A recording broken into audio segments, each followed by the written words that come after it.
చిత్తూరు జిల్లా పులిచెల మండలం కల్లూరు జిల్లా పరిషత్ ఉన్నత పాఠశాలలో national green core eco division club convener Rajendra, green master Vanapurthi Venkata Siddhula ఆధ్వర్యంలో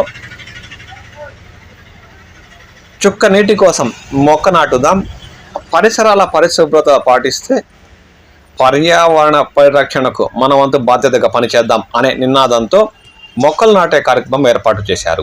ఈ కార్యక్రమానికి ముఖ్య అతిథులుగా జెడ్పీటీసీ సభ్యులు టి మురళీధర్, సర్పంచ్ షుకూర్, పాఠశాల committee chairman HS Ashraf Ali పాల్గొన్నట్లు ఇన్ఛార్జ్ పాఠశాల ప్రధానోపాధ్యాయులు వెంకటరమణారెడ్డి తెలిపారు.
ఈ కార్యక్రమంలో ఉపాధ్యాయులు వేణుగోపాల్, మహమ్మద్ రఫీ, ఈశ్వరయ్య, సైదుల్లా, సుభాషిణి, రాజశేఖర్, విమలా, విక్టోరియా, హసీనాబీ తదితరులు పాల్గొన్నారు.